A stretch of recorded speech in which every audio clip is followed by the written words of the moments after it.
முடிச்சோடனே உங்கள்கிட்ட பேச போனேன். சரி, அரையாண்டு விடுமுறை தான் விட்டாச்சு, எல்லாத்தையும் புத்தகம் எடுத்து படிக்கலாம் அப்படின்னு பார்த்தேங்க. அப்போதான் என் கண்ணில் தென்பட்டது இந்த புத்தகம், இந்த கவிராஜன் கதை. சரி, கதை புத்தகமாக தான் இருக்கும் அப்படின்னு தோணுது. பார்த்தா கவிதை புத்தகங்க. சரி, யார் இதை எழுதியிருப்பா? இவருங்க கவி பேரரசு ஐயா வைரமுத்து அவர்கள் தாங்க எழுதியிருக்காங்க. சரி, யார் இது அப்படின்னு யோசிக்கிறதுக்கு முன்னாடியே அட்டையிலே போட்டிருக்காங்க பாருங்க, நம்ம பாரதியோட புகைப்படத்தை பாருங்க. இதுல நான் முழுசா படிக்கலைங்க, ஒரு பாதி தாங்க படிச்சிருக்கேன். அந்த இதுல எனக்கு ரொம்ப பிடிச்ச ஒரு கவிதையை தாங்க உங்கள்கிட்ட நான் சொல்ல போறேன். வாங்க. பாரதி ஆகினான். இந்த கவிதை தாங்க. பாரதி ஆகினான். அரசருக்கும் ஐயருக்கும் ஒரு பழைய நட்பு பழுத்திருந்தது. சமஸ்தானத்தின் பந்துகளில் அவர் பங்கு கொள்ளலாம். அரண்மனைக்குள் அவர் எந்த இடத்திலும் எச்சில் துப்பலாம். தர்பாரி ராஜதமிழ் கேட்டு ரசிக்கலாம். ஆமாங்க, எட்டயபுர சமஸ்தானத்துல நம்ம சுப்பையாவுக்கு எல்லா பங்குமே இருக்கு அப்படின்னு நீங்க குறிப்பிடுகிறாங்க. அந்த சபையில் வெற்றிலை சாறு ஓட புலவர்களும் புலமை போர் நிகழ்வதுண்டு. ஆமாங்க, புலவர்கள் எல்லாம் வெற்றிலை போட்டுட்டு தமிழ் வளர்த்தாங்க அப்படின்றத இந்த இடத்துல குறிப்பிடுகிறாங்க. அங்கே நொண்டி சிந்து சடுகுடு விளையாடும் மடல்கள் காது மடல்களில் மணக்கும் ஸ்லேடை என்னும் வார்த்தை துகிலுறுப்பு வழக்கமாய் நடக்கும். அது பசியப்பக்காரர்களின் பந்தி. இங்க என்ன தெரியுமாங்க, பசியப்பக்காரர்களின் பந்தினா அங்க புலவர்கள் எல்லாம் புலமையாக இருந்தார்கள்.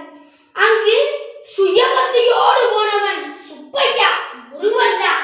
ஆமாங்க, நம்ம சுயபசியோட அறிவின்ற ஒரு சுயபசியோட போனது நம்ம சுப்பையா ஒருவர் தாங்க.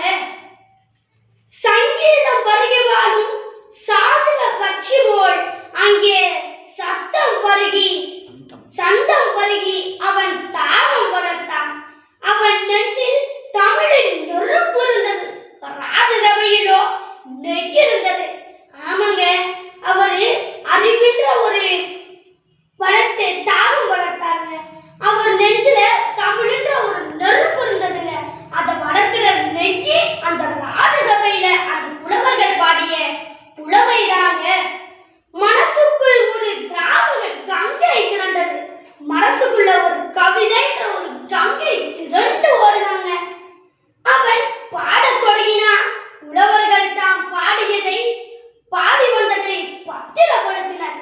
நம்ம சுப்பையா பாட தொடங்கிட்டாரு. அங்கிருந்த புலவர்கள் எல்லாம் தாங்கள் பாடிக்கொண்டிருந்த கவிதைகளை பத்திரப்படுத்தி கொண்டனர். அவன் கேள்வி கேட்டான். சிலர் வெற்றிலை துப்புவதால் வெளியேறினர். நம்ம சுப்பையா தன் அறிவின் கேள்வி கேட்டார். சிலர் வெற்றிலை துப்பி வருவதாக வெளியேறினர் என்று குறிப்பிடுகிறார். புலவருக்கெல்லாம் உள்ளடித்தது. ஆமாங்க, இப்படி ஒரு கவிதையை படிக்கும் போது நமக்கே உள்ளடிக்குதுன்னா நேர்ல இருந்து பார்த்த புலவர்களுக்கு எப்படி இருந்திருக்கும்? அவன் நாவுக்கு அவனை விட வயது அதிகம் போலும். ஆமாங்க, நம்ம சுப்பையாவுக்கு வயசு சிறுசு, ஆனா அவருடைய அறிவுக்கும் நாவுக்கும் வயசு பெருசுன்னு குறிப்பிடுறாங்க. இந்த முளை விதற்குள்ளேயே வைரம் பாய்ந்து விட்டதா? ஆமாங்க, பொதுவாக ஒரு மரத்துக்குள்ள தாங்க வைரம் பாயும். அது எப்படி?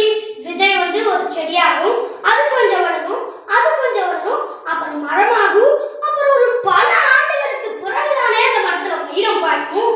ஆனா நம்ம சுப்பையா முளைக்கும்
அவரும் ஒரு கவிராஜன் தாங்க. நன்றி, வணக்கம். மீண்டும் ஒரு பதிவில் சந்திக்கும்.